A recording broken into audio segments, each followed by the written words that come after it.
जय हिंद दोस्तों। और एक बार फिर से स्वागत है आप लोगों का आपके अपने चैनल लोन हेल्प इंडिया में। और आज के इस वीडियो में हम लोग डिस्कस करने वाले हैं एम पॉकेट लोन एप्लीकेशन के बारे में।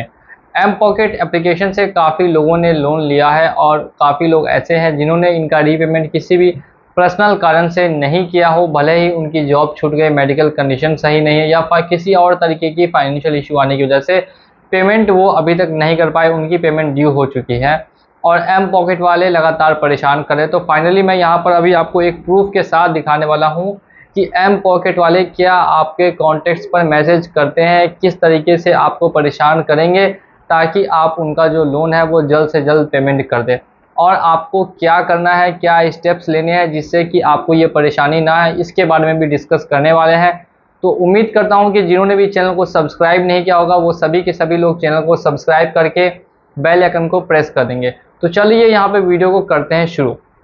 तो खासकर इस एप्लीकेशन की बात करें तो ये एप्लीकेशन एक तरह की एनबीएफसी है, इसके पास लाइसेंस है, लेकिन इसने यहाँ पर क्या गलती की है, क्या दिक्कत आई है, वो मैं आप सभी को दिखाना चाहता हूँ। मेरे एक सब्सक्राइबर है जिन्होंने मुझे कल ही व्हाट्सएप पे मैसेज किया है कि उनके कॉन्टैक्ट लिस्ट पर कॉल करना शुरू कर दिया है एम पॉकेट वालों ने बिना उनकी परमिशन के। आखिर उन्होंने ऐसा कैसे किया? जब आप लोग एप्लीकेशन को डाउनलोड करते हैं तो कुछ परमिशंस को अलाउ करने के लिए कहा जाता है और उसमें एसएमएस और आपकी कॉन्टैक्ट्स भी इन्वॉल्व रहते हैं।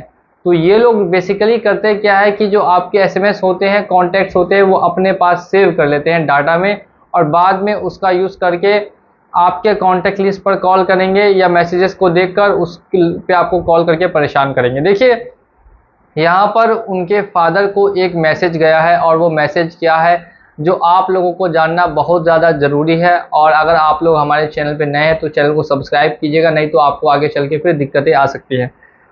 तो देखिए यहाँ पर उन्होंने मैसेज क्या है कि इसका नाम लिखा हुआ, उसके बाद लिखा हुआ एड्रेस पे हमारा टीम आज विजिट करेगा और उसके बाद उसकी पूरी डिटेल दी गई है कि कितने का लोन है। लगभग 23,000 रुपये का लोन है और 309 दिन से पे नहीं किया है उनका लोन। हो सके तो हेल्प कीजिए पेमेंट करने में। देखिए अब इस तरह की जो मैसेजेस है वो सभी को भेजे जाएंगे जो फैमिली मेम्बर्स हैं। अब काफ़ी लोगों को ये बात पहले नहीं पता होती है, लेकिन ऐसी हरकतें जनरली देखी जाती है ऐसी एप्लीकेशंस के द्वारा। और मैं ऐसी एप्लीकेशंस को बोलना चाहूँगा कि आप ब्रीच ऑफ प्राइवेसी यानी किसी की भी प्राइवेसी को तोड़ने की कोशिश ना करें जिससे कि आपको फ्यूचर में चल के दिक्कत हो सके। ये एप्लीकेशंस वाले जो कर रहे हैं ये बिल्कुल भी इंडिया के अंदर में लीगल नहीं है। किसी के भी प्राइवेसी में घुसना किसी भी एप्लीकेशन के लिए सही नहीं माना जाता है।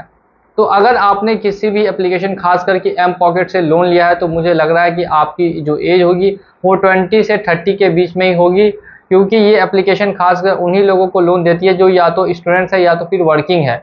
और आपने अगर इससे 10,000 20,000 तक का लोन ही मिलेगा, इससे ज़्यादा का लोन काफ़ी कम लोगों को मिलता है। तो अगर इतना लोन है तो फिर आप कोशिश करें कि उनसे टाइम लें। लेकिन ये एप्लीकेशन क्या करती है, लोगों पे बोझ बनाती है। एक तो कम अमाउंट का लोन देगी, ऊपर से उस अमाउंट को 10 गुना तक बढ़ा देगी। अगर 5,000 का लोन है तो उसको 50,000 ले जाएगी, 10,000 का है तो 60,000 70,000।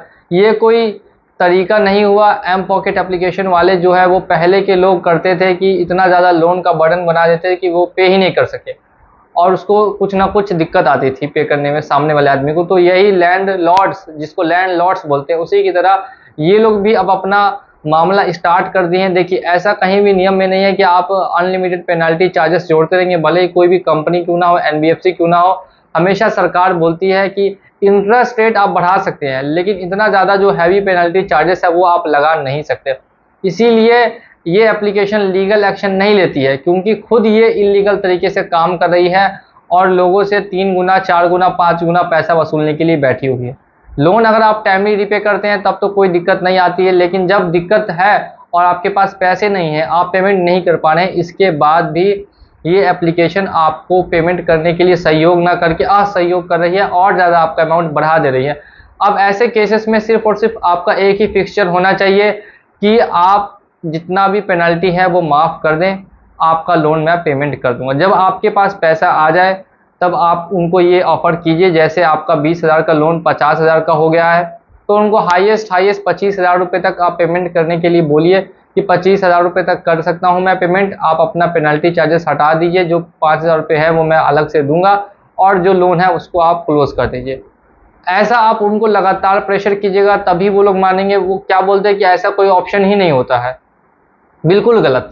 कोई भी एनबीएफसी हो या बैंक हो, उसके पास पूरा पूरा ऑप्शन होता है पेनल्टी चार्जेस को क्लियर करने का।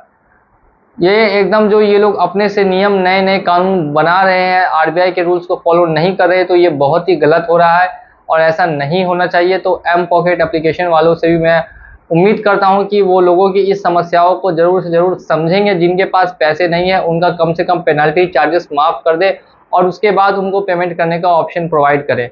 और जिन्होंने इनसे लोन लिया है और उनको लग रहा है कि उनके कॉन्टैक्ट्स पर मैसेज जा सकता है या जाएगा, तो उनके लिए मैं एक जानकारी देना चाहूँगा कि आप एम पॉकेट को एक ऑफिशियल मेल अपनी तरफ से अगर कर देते हैं कि इतने इतने टाइम तक आपको पेमेंट करने में दिक्कत आ रही है, आपकी फाइनेंशियल सिचुएशन ठीक नहीं है, भले ही आपकी जॉब लॉस हो गई है, हेल्थ का इशू आ रहा है, तो आप पहले से ही उनको एक ऑफिशियल मेल डाल दें और बोले कि इस बीच में प्लीज़ मेरे कॉन्टैक्ट्स को या किसी और को परेशान ना करें। अगर परेशान किया जाता है तो फिर आपके द्वारा एक भी रुपया पेमेंट नहीं किया जाएगा। आप उनको डायरेक्टली लिख के ये मैसेज सेंड कर दें। अगर वो आपको इस बीच आपके कॉन्टैक्ट्स को परेशान करते हैं बिना आपकी परमिशन के, तो आप उनका एक भी रुपया फिर पेमेंट नहीं कीजिए। बोलिए कि आपको जो करना है करें, मैं आपका पैसा पेमेंट नहीं करूंगा। आपने मेरे कॉन्टैक्ट्स को परेशान करके इलीगल काम किया, तो मैं भी अब आपका पैसा नहीं देके इलीगल काम करूंगा। जब सामने वाला बंदा ही इलीगल हो जाएगा तो फिर आप लीगल होके क्या कर सकते हैं। अब यहाँ पर ध्यान ये देना है कि ये तो बोलने के लिए आप बोल दें, और उसके बाद क्या करना है कि एक आपको ऑफिशियल मेल आईडी है आरबीआई की, जिस पर आपको मेल करना होगा, क्योंकि कंपनी को ऐसे नहीं छोड़ी जा सकती। कंपनी के खिलाफ मेल कर दीजिए कि इसने आपके कॉन्टैक्ट्स को मैसेज किया था। आपके मेल करने के बाद भी, आपके जानकारी देने के बाद भी, ये जो एनबीएफसी है, ये जो एप्लीकेशन है, ये मेरे कॉन्टैक्ट लिस्ट को मैसेज कर रही है बिना मेरे परमिशन के। crpc@rbi.gov.in, crpc@rbi.gov.in ये ऑफिशियल मेल है। मैं मेल की आईडी आपको नीचे डिस्क्रिप्शन में प्रोवाइड कर दूंगा, वहां से भी जाके आप लोग चेकआउट कर सकते हैं। और इस पर आपको मेल कंपोज करके उनको सेंड कर देना है कि देखिए ये जो आपकी एप्लीकेशन है हमारे साथ काफ़ी ज़्यादा गलत कर रही है और इसका जल्द से जल्द सॉल्यूशन प्रोवाइड किया जाए। इसी के साथ उम्मीद करता हूं कि सभी समस्याओं का समाधान आपको इस चैनल के माध्यम से मिलेगा ही मिलेगा। किसी भी तरह की समस्या है तो आप हमारे कमेंट सेक्शन में कमेंट कर सकते हैं। तो चलिए चलता हूं मैं आज के इस वीडियो में, मिलूंगा अगली वीडियो में बहुत जल्द। तब तक के लिए